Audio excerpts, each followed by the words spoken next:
हे guys, welcome to my new vlog. आज आहे डे 5 आपल्या नवरात्री सिरीजचा आणि आज कोणता कलर आहे?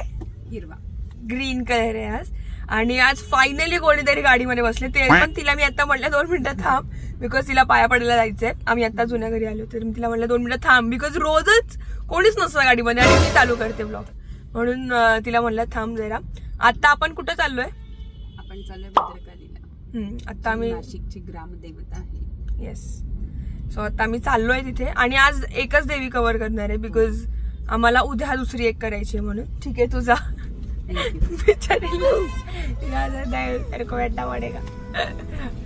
ऐकलं कधी लागलं का? म्हणजे थँक्यू।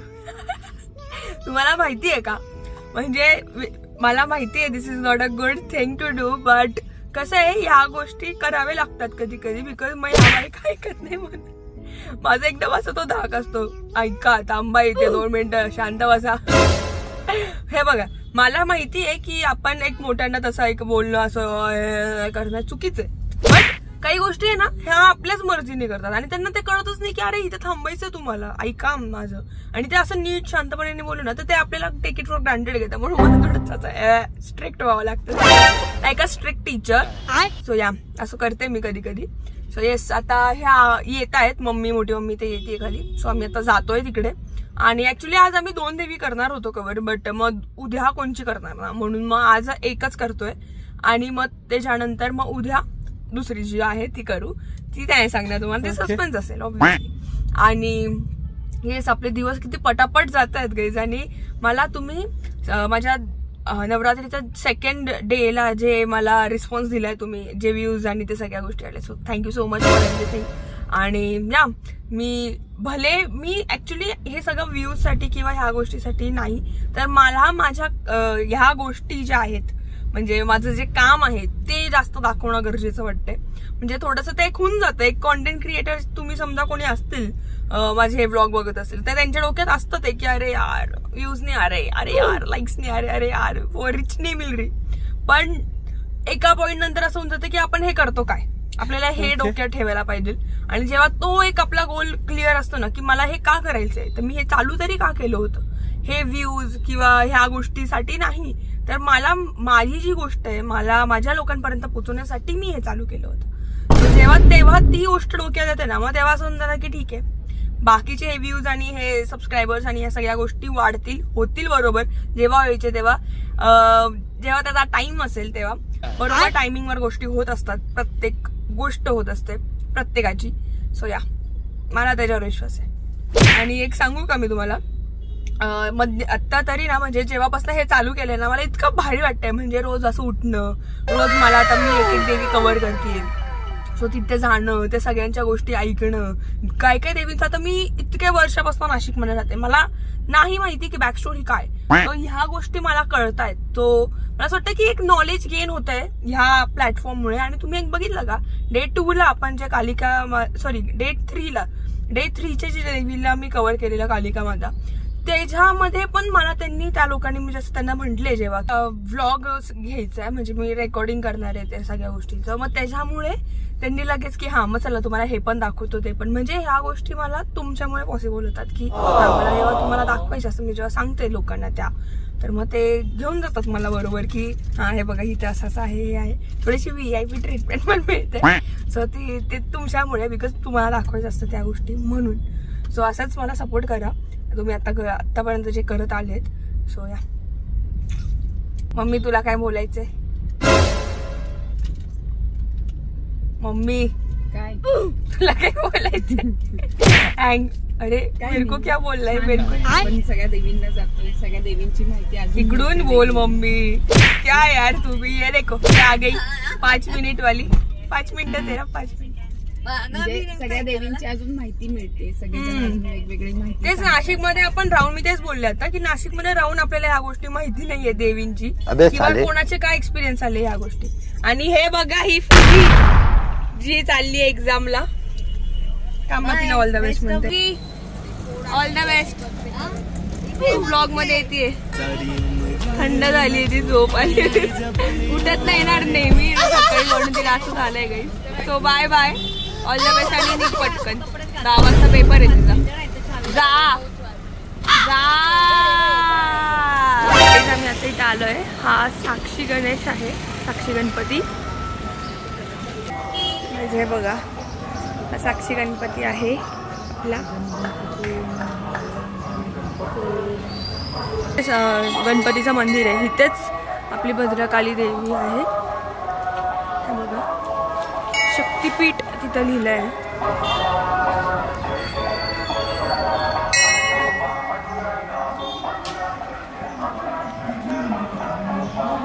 मस्त सजवलं आहे मी. आणि तुम्हाला माहिती आहे का, हे जसं आता सजवलं आहे ना, तसंच गणपतीच्या वेळेस म्हणजे जेव्हा गणपती बसले होते ना, तेव्हा साक्षी गणपतीचं पण असंच सजवलेलं. शनी महाराजांचं पण मंदिर आहे आणि इथे देवी.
इथून देवीचं प्रदक्षिणा आम्ही आता मारून आले पूर्ण अशी.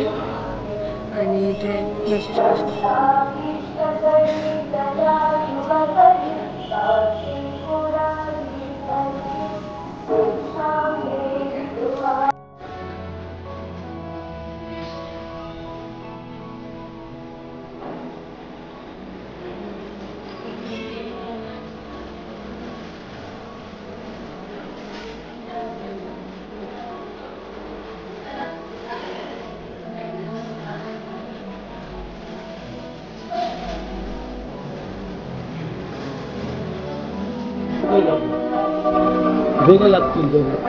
जे पुजारी आहेत तिकडचे ते आपल्याला काही माहिती देतात.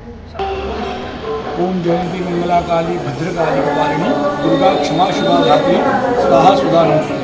नमस्कार, मी मल्हार रत्नाकर जावळे गुरुजी, भद्रकाली देवी मंदिर, नाशिक. आज आपण या ठिकाणी उभं आहोत ते साक्षात भद्रकाली देवी मंदिर नाशिकचे आद्य ग्रामदैवत तर आहेतच आहे, त्यापेक्षाही अधिक महत्त्व असलेलं हे एक शक्तिपीठ आहे. शक्तिपीठ म्हणजेच जिथे सती पार्वतीच्या शरीराचे 51 भाग ज्या ज्या ठिकाणी पडले, असं हे एक शक्तिपीठ निर्माण झाले. आपल्याला सगळी कथा माहिती असेल की पूर्वी शिवमहापुराणामध्ये ही गोष्ट आलेली की ज्यावेळेस पार्वतीचे वडील दक्ष प्रजापती यांच्याकडे यज्ञ होता, या यज्ञाच्या निमित्ताने सर्व देवदेवतांना आमंत्रित केलं होतं, परंतु फक्त महादेवालाच बोलवलं नव्हतं. तर त्यावेळेस पार्वतीने आपल्या वडिलांच्याच घरी यज्ञ आहे तर आमंत्रणाची आवश्यकता नसताना देखील त्या ठिकाणी गेल्या. महादेवांनी नाही सांगितलं असताना त्या देखील गेल्या. तर आता वडिलांच्या घरी यज्ञ होता, परंतु त्या यज्ञामध्ये महादेवाचा झालेला अपमान बघता पार्वतीला तो सहन नाही झाला. मग पार्वतीने यज्ञकुंडात उडी घेतली, आहुती स्वतःची दिली. त्यानंतर सती पार्वतीचं नाव हे सती असं पडलं. मग सती ज्यावेळेस त्या यज्ञकुंडात पडल्यानंतर महादेवांनी त्या यज्ञाचा पूर्ण विध्वंस केला आणि सती पार्वतीचं असलेले शरीर हे पूर्ण तिन्ही लोकांमध्ये शोक करत फिरू लागले. हे फिरत असताना ज्यावेळेस त्यांचा शोक अनावर होऊ लागला, संपूर्ण पृथ्वी ही त्यांनी ज्यावेळेस वापरायला लागली, त्यावेळेस सर्व देवतांनी विष्णूंकडे प्रार्थना केली की या महादेवांचा काही शोक जो आवर होईल याच्यासाठी काहीतरी कृत्य करावे. त्यावेळेस विष्णूंनी आपल्या चक्राच्या सहाय्याने सती पार्वतीच्या शरीराच्या असलेले भाग केले आणि ते भारतवर्षामध्ये ज्या ज्या ठिकाणी जो भाग पडला एक शक्तिपीठ निर्माण झालं. तसंच जसं म्हणतो की कामाख्या देवी एक शक्तिपीठ आहे, वैष्णवदेवी एक शक्तिपीठ आहे, पाकिस्तानमध्ये असलेली हिंगलाज माता हे देखील एक शक्तिपीठ आहे, तसंच भद्रकाली देवी मंदिर हे देखील एक शक्तिपीठ आहे। या प्रत्येक ठिकाणी सती पार्वतीच्या शरीराचा वेगवेगळा भाग पडला आहे। संपूर्ण महाराष्ट्रामध्ये 2 शक्तिपीठ आहेत, एक कोल्हापूरला आहे की जिथे सती पार्वतीचे नेत्र पडले आणि एक दुसरं म्हणजे नाशिक म्हणजे भद्रकाली मंदिर जिथे आपण आहोत तिथे सती पार्वतीची हनुवटी पडली आणि संस्कृतमध्ये हनुवटीला चिबूक असं म्हणतात, म्हणून या स्थानाला चिबूक स्थान असं महत्त्व आहे। सद्यस्थिती आपण या मंदिरामध्ये आहोत। हे मंदिरची जीर्णोद्धार 1790 साली तत्कालीन छत्रपती शिवाजी महाराजांचे जे सरदार होते भीमाजी पटवर्धन यांनी या मंदिराचं पूर्ण निर्माण केलं आहे। हे मंदिर आपण जर बाहेरनं बघितलं तर हे बाहेरनं एखाद्या वाड्यासारखं वाटतं आणि आतमध्ये मंदिर आहे। तर त्याचं कारण हेच आहे की ज्यावेळेस हे मंदिर तयार झालं त्यावेळेस संपूर्ण काळ हा परकीय आक्रमणांचा काळ होता। परकीय आक्रमण कधी होऊ शकत होते याची निश्चिती नसायची, म्हणून आणि परकीय आक्रमण झाल्यानंतर सर्वात पहिले काय तर आपले देवस्थानं देवळे मठ यांना टार्गेट केलं जायचं, यांना पहिल्यांदा विध्वंस केला जायचा। तर तो विध्वंस टाळण्याकरता म्हणून बाहेरनं हा पूर्ण वाडा दाखवला आहे आणि आतमध्ये मंदिर आहे, याकरता मी रचना केलेली आहे आणि त्यावेळेस या मंदिराची ही स्थापना झाली। विविध भक्ती मार्गाने देवीला पूजलं जावं, त्याचप्रमाणे प्रतिदिन 12ही महिने या मंदिरामध्ये भजन कीर्तन देवीचा रोजचा अभिषेक पूजन नृत्य गायन अशा पद्धतीने सेवा भगवतीच्या चरणी समर्पित केली जाते। भद्रकाली ही ग्रामदैवत आहे आणि ग्रामदैवत हे कधी भेटी नसतात। तिला 365 रोज अभिषेक होतो, रोज अभिषेक केल्याशिवाय होत आहे, परंतु मंदिरामध्ये घट डाव्या बाजूला बसले जातात। ते घट हे काय घटस्वरूपी देवी, घटाच्या स्वरूपामध्ये असलेल्या देवीचं आपण आवाहन करतो आणि त्या दिव्यामध्ये आपण देवीचं आवाहन करतो, असं घट स्वरूपात आहे। परंतु ग्रामदेवत असल्यामुळे तिला नित्य अभिषेक सांगितला आहे, म्हणून देवीला रोज 365 रोज अभिषेक केला जातो। आणि तो रोज अभिषेक कशाचा असतो? रोज वेगवेगळे असतात जसं म्हणतो की नवरात्रामध्ये आपण अभिषेक पूजन करतो, तर हा अभिषेक पूजन करत असताना देवतांनी देवी पुराणामध्ये वेगवेगळ्या रसांनी अभिषेक सांगितला आहे, त्या वेगवेगळ्या मनोकामनेसाठी आहे। जसं दुधाचा अभिषेक आहे, दह्याचा आहे, तुपाचा आहे, दुधाचा आहे, त्यानंतर गुळाचा पाण्याचा आहे, नारळ पाण्याचा आहे, फलरसाचा आहे, गुलाबजलचा आहे, असे वेगवेगळ्या प्रकारचे 9 दिवस 9 वेगवेगळ्या द्रव्यांनी देवीला अभिषेक पूजन संपन्न होतं। नवरात्रांमध्ये नव्हे अन्य इतर दिवसीही देवीला तांबूल हा अतिशय प्रिय आहे। भगवतीच्या पुराणामध्ये असं आलेलं आहे, तांबूला आणि पाणी तो ऐश्वर्य नसतो, जो कोणी भगवतीला तांबूल समर्पित करेल तो ऐश्वर्यवान होईल। ऐश्वर्यवान प्राप्त होण्याकरता म्हणून देवीला तांबूल समर्पित करावा, तो देवीला नैवेद्य दाखवून तोच आपण सर्व भक्तांना प्रसाद म्हणून या ठिकाणी देत असतो। या नवरात्राच्या निमित्ताने मी समस्त नाशिककरांना आवाहन करतो की आपण सर्वांनी या निमित्ताने भद्रकाली देवी मंदिर या ठिकाणी दर्शनास यावे। नमस्कार। बाहेर आलोय, हे गणपती मंदिर असं तुम्हाला मी दाखवलं। हे बघा इथे ना भद्रकाली ह्या एरियामध्ये इतके वाडे आहेत जुने पद्धतीचे, हा जसा तुम्हाला आत्ता दिसतोय इथे। त्यानंतर एक मागे हे बघा इथे मागे असे वाडे होते आधी, आता ह्या बिल्डिंग्स तर झाल्या आहेत, बट हे वाडे खूप खूप जुने वाडे आहेत आणि हे अशा पद्धतीचेच होते। त्यामुळे मग त्या देवीचं पण जे स्थान आहे एका वाड्यामध्ये आहे, तसं कोणाला वाटणार नाही की तो वाडा आहे, बट वाड्यामध्ये मंदिर आहे पण ते एका वाड्याच्या ह्याच्यामध्ये ती आहे। स्ट्रेंज राईट गाईज, हे बघा पाणी किती आहे, हे तर दाखव। हे बघा एवढं पाणी आहे इथे, मी तुम्हाला ते दाखवलं ना माझ्या सेकंड ब्लॉग मध्ये। आणि पाणी बघा आता आणि इथं मैत्रिणीची बसून काहीच पाहिजे धर फोन। मी आता आली आहे सांग्याच्या देवीला, माणूस म्हणजे सो आता इथे झोप मागताय, तर मैत्रिणीची मला घेऊन आली आहे।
गरबी काय प्रकारे मी तुम्हाला आता दाखवते, जिथे दांडिया खेळतात आणि या मैत्रिणीचं इतकं दिसतंय पण भाव 120 वर्षापासूनची आपली 100 वर्षापासून सरदार चौक मित्र मंडळाची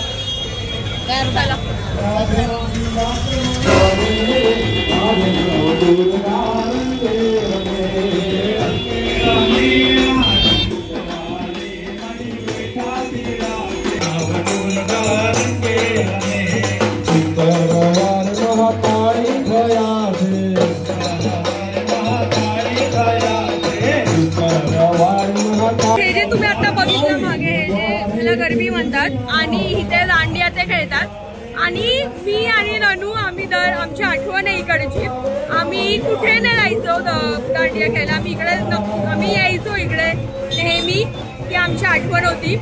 आणि तुम्हाला मी एक असा एक गरबीच्या आजूबाजूला जे देवी होत्या देवी ते मी सांगते नंतर.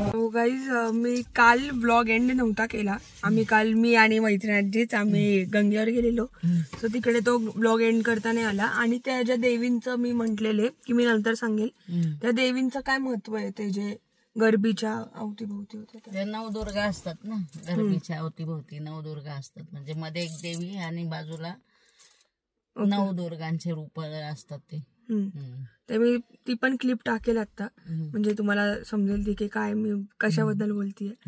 आणि या मी हा व्लॉग इथे सेंड करते बिकॉज मी काल एंड नव्हता केला म्हणून. So till then guys, follow your dreams, be strong, do smile and feel love.